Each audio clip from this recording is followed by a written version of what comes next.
कि सीमांचल की सरजमीन पर अल्लाह सुब्हानहू व तआला ने एक बहादुर, दूरंदेश और एक मुदब्बिर सियासी कायद को अल्लाह ने पैदा किया था, जिसका नाम तस्लीमुद्दीन साहब था।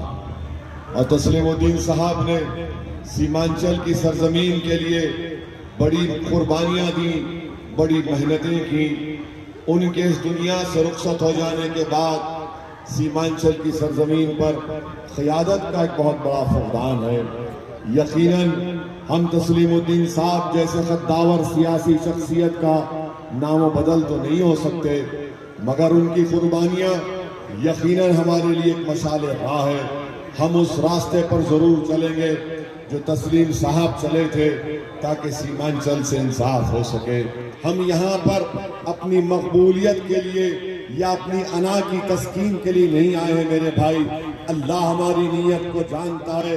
हम यहाँ पर आए हैं, इसलिए आए हैं ताकि सीमांचल की सरजमीन पर बसने वाले आप गयूर इंसानों से इंसाफ हो सके। आपने बरसों मुख्तलिफ सियासी जमात का साथ दिया, उनको वोट दिया, मगर हर तरह मुकाम पर बिहार में तरक्की हुई। अगर किसी मुकाम को यतीम और लाचार समझकर छोड़ दिया गया तो सीमांचल की सरजमीन है। इसीलिए हम आपसे अपील करने आए हैं कि आप जब 7 तारीख के दिन अपना वोट डालने जाएंगे, याद रखिए सीमांचल की इस लड़ाई में असदुद्दीन ओवैसी मुद्दा नहीं है, मुद्दा आप है मेरे भाई। ये लड़ाई आपकी लड़ाई है, ये लड़ाई आपके मुस्तकबिल की लड़ाई है, ये लड़ाई हमारे मासूम बच्चों की तालीम की लड़ाई है। ये लड़ाई सीमांचल में और अमूर विधानसभा में यहाँ पर जो किसान परेशान हो जाता है, सैलाब और बाढ़ आती है, तो उनकी लड़ाई है। मैं मुद्दा नहीं हूँ। यकीनन जमहूरियत में आप जिसको पसंद करते हैं आप उनको वोट दे सकते हैं, और मेरा मानना यह है कि अल्लाह जिसको कामयाब करना चाहेगा, दुनिया की कोई ताकत उसकी कामयाबी को नहीं रोक सकती। मेरे अजीज दोस्तों और बुजुर्गों, हमने अख्तरुल ईमान को हमारे जो बिहार प्रदेश के सदर हैं, अमूर की जनता की खिदमत के लिए आपको उम्मीदवार बनाकर पेश किया है। हम आपसे अपील करने आए हैं कि आप पतंग छाप पर वोट डालिए। आपके अख्तियार में कि 7 तारीख के दिन आप उन सियासी पार्टी को भी वोट दे सकते हैं जो पिछले 30 साल से आपका वोट तो हासिल किया मगर आपका काम नहीं किया। आपने 30 साल से उनको वोट तो दिया मगर वो अमूर के गरीबों के दरमियान में नजर नहीं आए। आपने 30 साल उनको वोट दिया, जब बाढ़ आती थी तो वो विधायक आपको नजर नहीं आता था। जब आप उस विधायक के पास जाकर कहते थे कि बिहार सरकार का कानून है कि जिस जमीन पर, जिस फसल पर बाढ़ आती है और जमीन कटती है, फसल बर्बाद होती है, तो बिहार सरकार का कानून ये है कि 5 डिसमिल जमीन, जिसकी जमीन कट गई या जिसकी फसल बर्बाद हो गई, उसको 5 डिसमिल जमीन मिले या उसके अवज में मुआवजा मिले। तो आपने ऐसे विधायक को 6 मरतबा कामयाब किया जिसने अमूर की जनता से कहा कि नहीं नहीं ये कटान नहीं ये दसान है, नहीं नहीं ये कटान नहीं दसान है। अब आपसे आपका भाई, आपका बेटा अपील करने आया है कि जब तुम 7 तारीख के दिन आप वोट डालने जाओगे, जहां पर पतंग छाप दिखेगा, तो आपको जवाब देना है उस विधायक को, इसको कटान कहते हैं और इसको दसान कहते हैं। आपको बताना पड़ेगा जो गरीबों के आंख से बहते आंसू को नहीं पहुंच सकता, जो मुसीबत शुदा पर हाथ नहीं पकड़ सकता, जो मासूम बच्चे अपने घर को लूटता हुआ देखते हैं, उनके सर पर दस्ते शफकत नहीं रख सकता, यकीन जानिए वो आपका वोट का छोड़िए, वो आपकी हमदर्दी का भी मुस्तहिक नहीं हो सकता।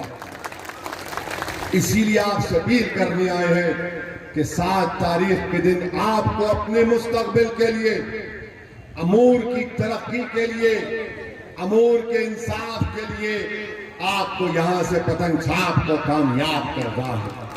सीमांचल की लड़ाई हमारे लिए बहुत ही हमारे दिल के करीब है और अल्लाह हमको जब तक जिंदा रखेगा इंशाअल्लाह ताला हम सीमांचल की लड़ाई लड़ते रहेंगे और हम सीमांचल की जमीन पर बसने वाले लोगों को जब तक इंसाफ नहीं मिलता हम उस वक्त तक चैन से बैठने वाले नहीं हैं। एक और बात हमारी जान लीजिए कि मजलिस इत्तेहादुल मुस्लिमीन के सदर अख्तरुल ईमान को या मजलिस के उम्मीदवारों को वोट देना, चाहे जो की हाट से शाहनवाज हो, बैसी से सैयद रुकनुद्दीन हो, मैं आपको एक बात बता रहा हूं, याद रखिए 50 साल 40-45 साल पहले बिहार के हमारे यादव भाइयों ने जब ये महसूस किया कि हमसे इंसाफ नहीं हो सकता जब तक कि हम सियासी तौर पर मजबूत नहीं होंगे, तो 40 साल पहले तमाम बिहार के यादव मुत्तहिद हो गए और मुत्तहिद होकर वो एक सियासी ताकत बन गए। आज आप देखते हैं कि जिन यादवों ने 40 साल पहले ईसार और कुर्बानी दी, आज तक उनको उसका फायदा पहुंच रहा है। कैसे फायदा पहुंच रहा है कि बिहार प्रदेश में हमारे यादव भाइयों की आबादी 14% है, मुस्लिम अकलियत की 17% है। तो 40 साल पहले जो कुर्बानियां हमारे यादव भाइयों ने दी थी उसका नतीजा आज उनको समाया और उसका फल मिल रहा है। कैसे मिल रहा है कि बिहार की विधानसभा में पूरे प्रदेश में 14% है मगर 55 से ज्यादा उनके विधायक बनकर जाते हैं। मुस्लिम अकलियत के 17% है, कितने विधायक जीत कर जाते? सिर्फ 23 जीत कर जाते हैं। मैं आप अमूर की जनता से अपील करने आया हूं, मैं अमूर के बुजुर्गों से अपील करने आया हूं, मैं आपसे अपील करने आया मेरी मां और बहनों, एक मर्तबा सीमांचल की सरजमीन से तुम इस हरे परचम को थाम लो। मैं तुमको गारंटी दे रहा हूं, मैं तुमको तयकीन दे रहा हूं कि आने वाले 50 साल में इंशाअल्लाह ताला सीमांचल पटना से अच्छा होगा, सीमांचल दरभंगा से अच्छा होगा, सीमांचल नालंदा से अच्छा होगा। क्योंकि जब हमारे यादव भाइयों ने ईसार और कुर्बानी दी उनको कामयाबी मिली। अगर आप इत्तेहाद की कुव्वत को समझेंगे, अगर आप इत्तेहाद की ताकत को समझेंगे, यकीन मानिए आज आप मुत्तहिद हो जाएंगे। अमूर में, पैसा में, जो की हाट में, तो कस्बा में याद रखिए ऐसी तब्दीली आएगी कि दुनिया याद रखेगी। ये लड़ाई मेरे नौजवानों, ये लड़ाई मेरी बुजुर्गों, ये लड़ाई मेरी मां और बहनों, ये हमारी लड़ाई नहीं है, ये 50 साल बाद आने वाली हमारी नस्ल की लड़ाई का आगाज आज से किया जाता है। ये जमहूरियत में हम अपनी जंग का आगाज कर रहे हैं ताकि हमारी आने वाली नस्ल वो तकालीफ ना उठाए जिसका हम शिकार हुए, हमारे आने वाली नस्ल वो नाइंसाफी का शिकार ना हो चुके जिसका हमने सामना किया। हमारे आने वाली नस्ल, हमारे बच्चों को स्कूल मिले, शिक्षा मिले, डिग्री कॉलेज मिले, इसके लिए आपको एक सियासी ताकत बनना है। और सियासी ताकत कब बनेंगे? जब अख्तरुल ईमान कामयाब होकर जाएगा तो अख्तरुल ईमान पटना की तरफ देखकर अपनी जबान नहीं खोलेगा। अख्तरुल ईमान ये कांग्रेस के दुम छल्लों की तरह दिल्ली की तरफ देखकर अपनी जबान को नहीं खोलेगा। अख्तरुल ईमान देखेगा तो सीमांचल की गरीब जनता की तकलीफ को देखेगा और बिहार के असेंबली में एक शेर की तरह पुकारेगा कि सीमांचल से इंसाफ होना चाहिए।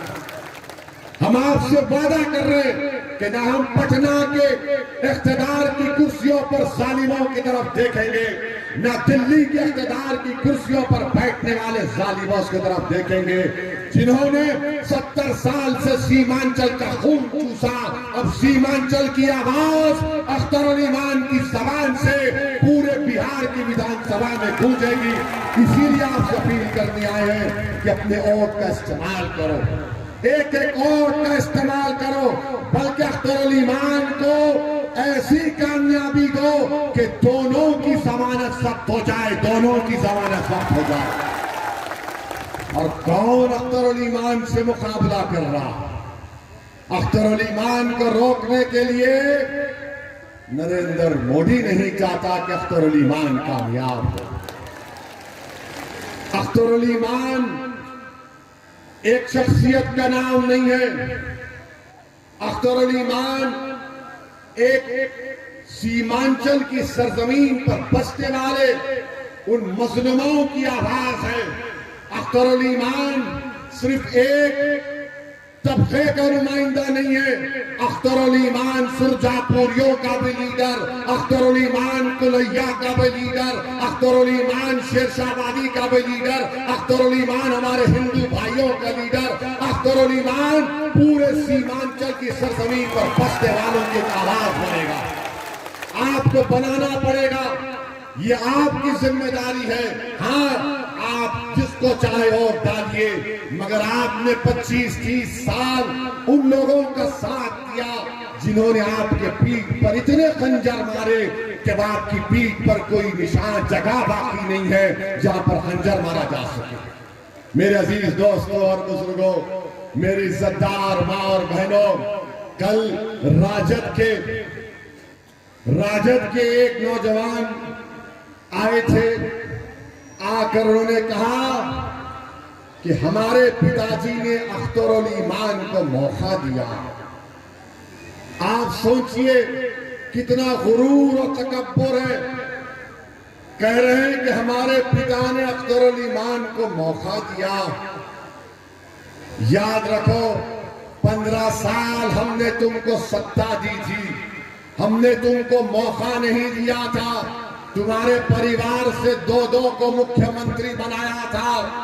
हमने तुमको हमारे पैरों की जूती का सदका दिया था और तुमको सत्ता मिली थी 15 साल। हमने तुमको वोट दिया और तुम हमसे कहते हो कि हमने हमारे अख्तरुल ईमान को मौका दिया। अरे मौका, इज्जत तो अल्लाह देने वाला है, इज्जत तो अल्लाह देने वाला है और जिल्लत भी अल्लाह देने वाला है।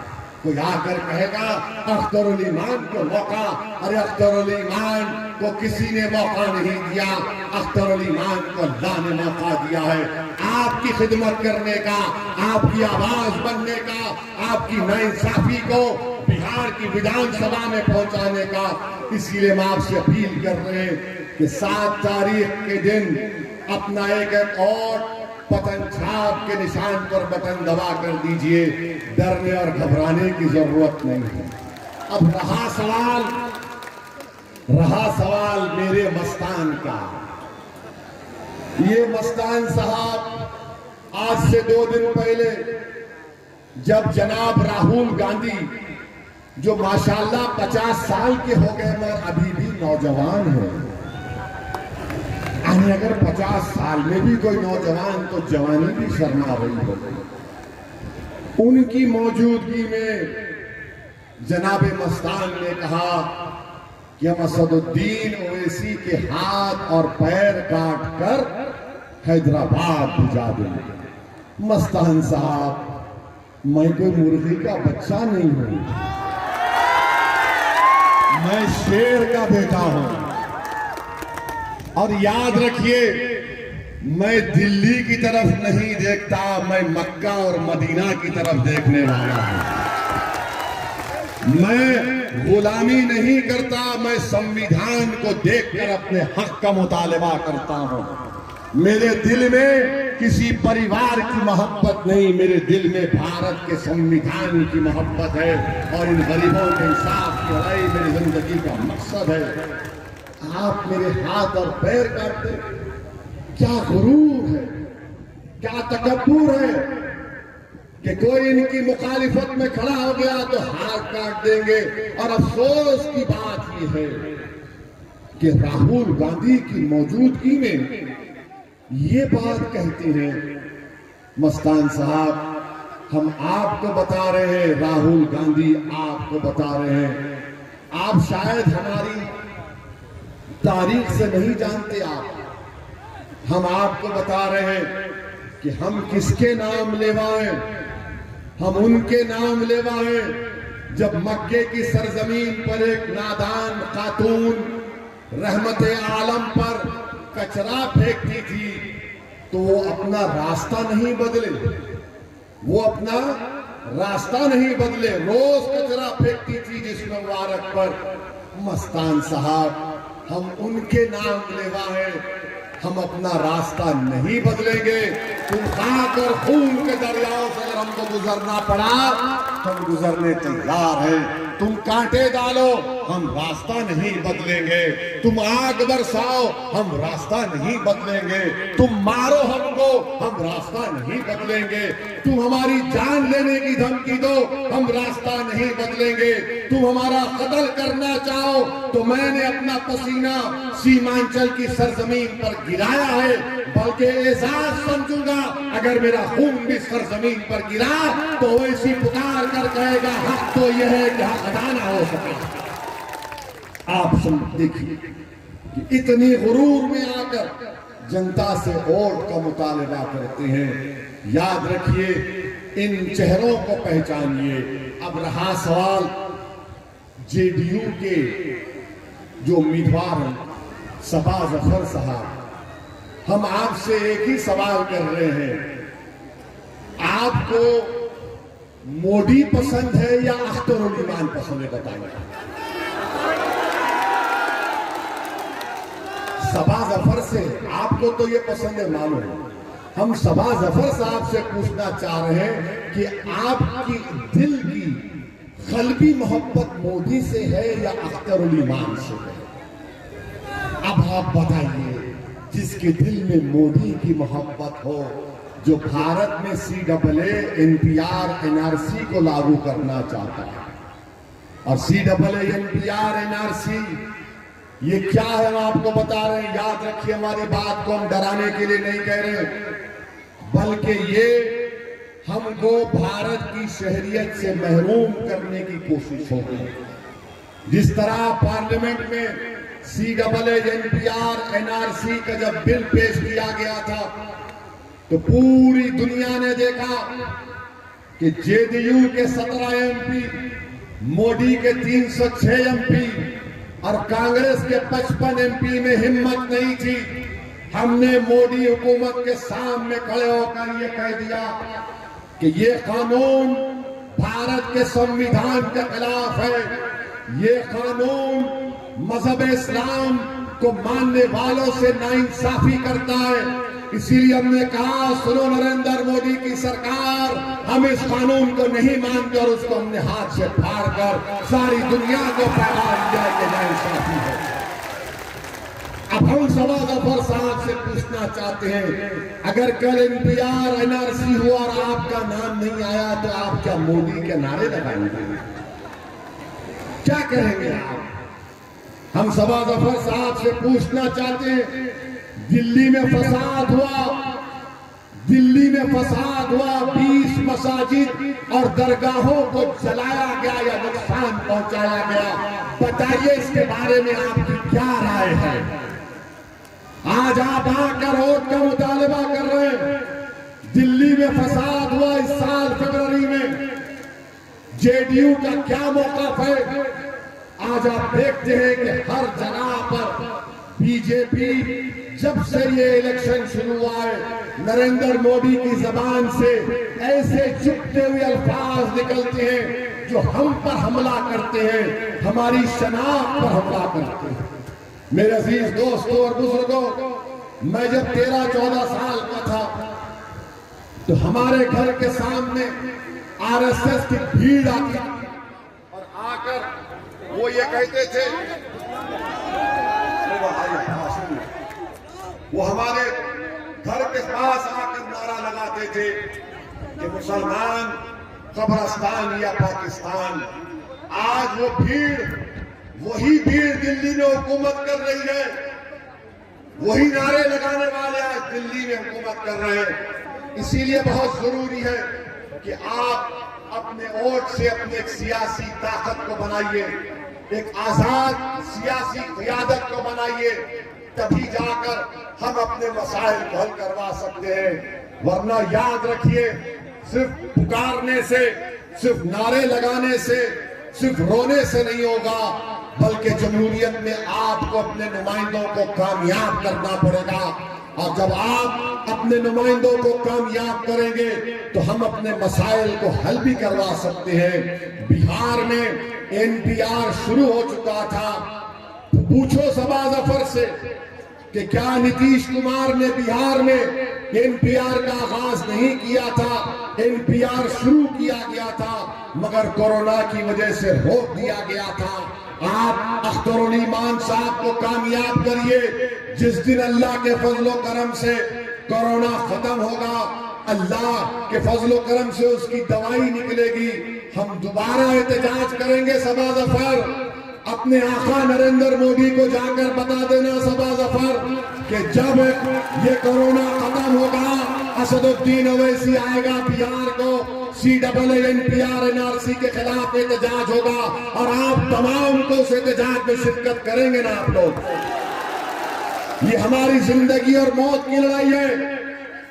CAA-NPR NRC क्यों हमारे लिए जिंदगी और मौत की लड़ाई है? सुनो मेरे भाई और बहनों, सीमांचल की जमीन पर बसने वालों को घुसपैठी कहते हैं ना, घुसपैठी। हम ये पूछना चाहते हैं, हम उस तकलीफ को समझ सकते हैं कि हमने अपने 13-14 साल की उम्र में इस तरह के नारे सुने थे, मगर घुसपैठी कौन है? बीजेपी RSS की नजर में अख्तरुल ईमान घुसपैठी है, अब्दुल्ला चतुर्वेदी घुसपैठी है, कोई राहुल गांधी घुसपैठी है, क्या कोई नीतीश कुमार घुसपैठी है, क्या कोई सुशील मोदी घुसपैठी है? आखिर ये क्या बात है कि जिसका नाम अख्तरुल ईमान है वो घुसपैठी है और जिसका नाम अख्तरुल ईमान नहीं है वो घुसपैठी है? सोचो आप सोचिए उसको कि हमारा नाम देखकर घुसपैठी कहते हैं और हमको कितनी तकलीफ होती है, उसको बयान नहीं कर सकते। जब बीजेपी RSS कह रही थी कि सीमांचल में घुसपैठी है, तो किसने जवाब दिया? मस्तान ने जवाब दिया, सबा जफर ने जवाब दिया। अगर किसी ने जवाब दिया तो मजलिस के सदर अख्तरुल ईमान ने कहा कि सीमांचल पर गयूर और बाइज्जत हिंदुस्तान के शहीद रहते हैं। ये लड़ाई है मेरे भाई, आपको अपने वोट से अख्तरुल ईमान साहब को कामयाब करिए। डरने और घबराने की जरूरत नहीं है। ये JDU, कांग्रेस, राजद के लोग बोल रहे हैं कि ओवैसी बाहर से आए, बाहर से आए। हाँ, मैं बिहार का नहीं हूं, मैं मानता हूं मैं बिहार का नहीं हूं, मैं सरजमीन वतन से आया। मेरे पास अल्फाज नहीं है कि जो आपने मुझे मोहब्बतों से नवाजा, जो हमारी माँ और बहनों ने मुझे मोहब्बतों से नवाजा, उन पार्टी से है जो हमको बाहर वाला कहते हैं। हम तो भड़काऊ भाषण देने में माहिर हैं। अब उनका जवाब यह है कि सुनो, असदुद्दीन ओवैसी बिहार का तो नहीं है, मगर असदुद्दीन ओवैसी, ये जो पूरा भारत है ना, ये पूरा भारत असदुद्दीन ओवैसी के बाप की मिल्कियत है। कैसे? हमारे अब्बा, आपकी अब्बा, उनकी अब्बा, उनकी अब्बा की अब्बा हजरत आदम अलैहिस्सलाम जब दुनिया में कदम रखे तो भारत में रखे थे कदम। तो ये हमारे अब्बा की जमीन हुई और किसी माई का लाल में ताकत नहीं है कि हमको हमारी अब्बा की जमीन पे घुसपैठी करार दे। ये अब्बा की जमीन है और अब्बा की जायदाद में, बाप की जायदाद में बेटी और बेटे का हिस्सा मिलेगा। अब ये लड़ाई हिस्सेदारी की लड़ाई है, ये हिस्सेदारी की लड़ाई है और ये हिस्सेदारी की लड़ाई जब कामयाबी मिलेगी जब आप अख्तरुल ईमान की क़यादत में मजलिस इत्तेहाद मुस्लिमीन की तमाम अराकीन समिति को कामयाब। डरने घबराने की जरूरत नहीं है। हरगिज़ मत डरिए, बेखौफ होकर निकल कर अपने वोट का इस्तेमाल करिए और एक और का इस्तेमाल करिए। और अगर कोई लोग सोच रहे हैं कि क्या कदम छाप वोट दे ना दे, तो मैं उनसे अपील कर रहा हूं कि मेरे भाई, अपने दिमाग से सवाल मत करिए कि पतन छाप को वोट दूं या ना दूं। दिमाग से पूछेंगे तो दिमाग बोलेगा सामने आग है, पानी है, कांटे हैं, दुश्मन है। दिमाग से मत पूछिए, अपने दिल से पूछिए तो दिल पुकार कर कहेगा जब प्यार किया तो डरना क्या, जब प्यार किया तो डरना क्या, प्यार किया तो डरना क्या। बेखौफ होकर पतन छाप पर पतन दबाइए और सीमांचल में एक नई तारीख को रकम करिए। सीमांचल की इंसाफ की लड़ाई है। अख्तरुल ईमान उम्मीदवार नहीं है बल्कि आप तमाम उम्मीदवार हैं। आप तमाम की जिम्मेदारी है कि 7 तारीख को निकल कर वोट डालिए। और हम आपसे वादा कर रहे हैं कि जिस तरह आज यहाँ पर आए थे, हम साल में 2 मरतबा इंशाअल्लाह ताला अमूर पैसा में आएंगे। अख्तरुल ईमान का हाथ पकड़कर पूछेंगे, बताइए अख्तरुल ईमान साहब, आपने अमूर की विधानसभा की जनता से जो वादे किए थे, आपने कितना उस पर काम किया है। हम आपको दाखिल देकर जा रहे हैं क्योंकि आज आखिरी दिन है, आखिरी जलसा है इस इलेक्शन का। इसका ये मतलब नहीं है कि हम दोबारा नहीं आएंगे, हम आएंगे इंशाअल्लाह। जब तक अल्लाह जिंदा रखेगा सीमांचल को आते रहेंगे, आपके दरमियान में रहेंगे, आपके कंधे से कंधा मिलाएंगे। और अभी मौलाना ने कहा कि जरा वो टेलीफोन का जिक्र कर दिया जाए। मौलाना ने कहा कि वो टेलीफोन का जिक्र कर दिए। आपको बताना चाहती हैं कि जब क्वारंटाइन हुआ था, अमूर विधानसभा के बच्चे किशनगंज को आए थे लॉकडाउन के बाद, तो क्वारंटाइन में रो रहे थे, परेशान थे। उन्होंने सबा जफर को फोन किया और मेरे मस्तान को भी फोन किया।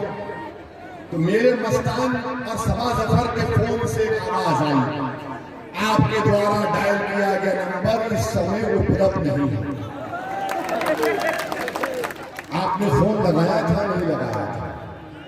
लगाया था होगा। हाँ देखिए है, वो प्रवासी मजदूर है।